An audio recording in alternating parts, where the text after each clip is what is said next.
Okay, because again, they go straight down, they get too far out of whack, they're going to revert back to the mean. But I would think this is probably just another great selling opportunity, although I'm still continuing to buy gold, silver, and platinum. You've recently mentioned that there are major red flags signaling that there could be a severe economic downturn going forward. Obviously, we're already kind of in that. We're technically in a recession right now, but can you share with us what these red flags are? Of course. Well, first of all, the recession is arbitrary, right? If you listen to the economists, they have no clue what a recession is. They'll tell you 10 years later that we were in a recession in 2022. The first thing you look is your own checking account, your own balance, and how you're living. But the red flags are certainly a third quarter most likely of negative GDP in a row, which 2 quarters before they changed the boundaries was considered a recession. Then you take a look at the housing inventory. Housing inventory is at about 27% above a year over year.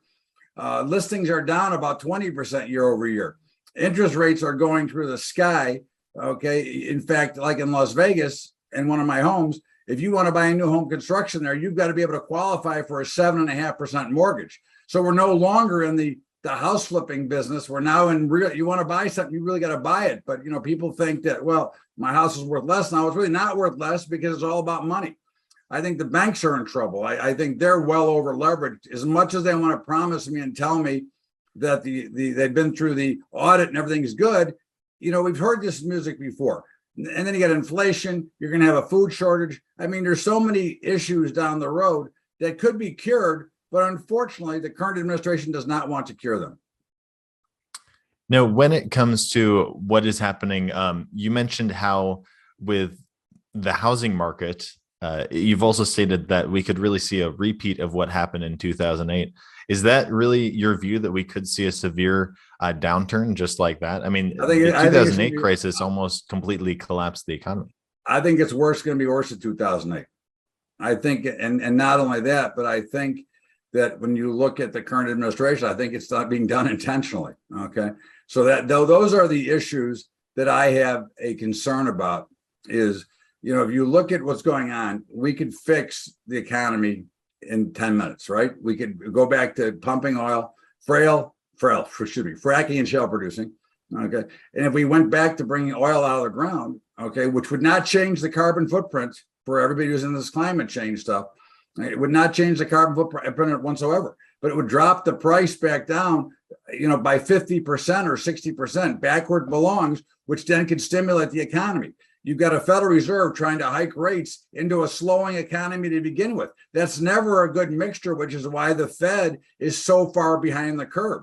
Ben Bernanke should have never panicked in 2013. They should have been hiking rates all along. Nominal rates are still negative. And if you want to figure out how you figure out what nominal rates are, you take the 10-year and you subtract the CPI, which let's say 8.5 if you believe that, which I don't, but 8.5, 3%, you're negative 5.5% still. Okay, so the Fed could raise 5.5%, we'd just be back to zero. So the overall inflation, wages are not keeping up with the inflation that we're having. There's just so many issues and problems that you can't possibly overcome everything that they're throwing at us. And of course, as I said, the administration that's in power now, I think it's almost being done intentionally to destroy the economy and the capitalistic system that we live under.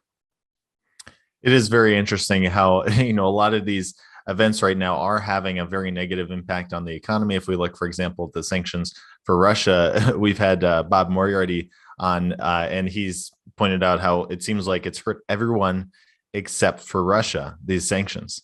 Well, Russia is prospering. Okay, this is the problem when you talk about sanctions. Okay, and this is the problem when you have too much rhetoric from an administration that is absolutely clueless. Okay, Russia, if you want to punish Russia, then you have to affect their pocketbook. You have to affect their money. Okay, since we are not oil producers anymore, we have no effect on what they do. They are not only are they making more money than ever, the ruble is charging higher. They are in great shape. They totally control the European market, and they just forced Venezuela to stop sending oil to the EU. All right. So again, they're controlling the market because we're not doing anything. We talk a lot, but we're not doing anything. You want to put sanctions on somebody, you got to hurt them some way. And there is no way that we can hurt Russia unless we go back to producing oil and becoming a net exporter, in which case we could then help Germany, who's in big trouble. Okay, the UK, which is in big trouble. I mean, you realize what those guys are paying for natural gas? We hit 14-year highs yesterday. They're at 10 times what we are paying for natural gas. Americans are going to be paying 47% more for their electricity bills this year. So you tell me, why don't we fix that? Why don't we make it so the middle class can survive and thrive versus struggling and go broke? Now, I did want to get into your perspective on what this all means for the precious metal markets. I know that you are still currently short paper, gold, and silver. You always mention that, you're either always long or short the paper market, but you hold physical metal. But your perspective on why you see, at least for the short term, that precious metals are going to go lower.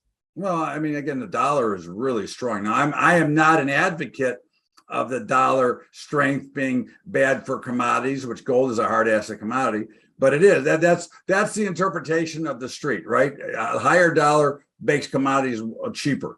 I don't think there's any reason to see gold start to run here yet. The price action is telling us, the trade in which you're watching, August 12th, we haven't had an update. Well, right now we're up, but we have until today, we haven't seen an update since August 12th. So when we made the peak rally, that was the end of it. And now we're just rushing lower. And I think people have to understand, if you're trading the market, okay, and you're watching on a regular basis, your biggest concern is not the news, not why it's happening. The market will tell you why. The price action will dictate what should be next. And this morning I wrote that I would be very surprised if we did not see a rally in gold and silver today. Okay, because again, they go straight down, they get too far out of whack, they're going to revert back to the mean. But I would think this is probably just another great selling opportunity, although I'm still continuing to buy gold, silver, and platinum and putting it in my safe.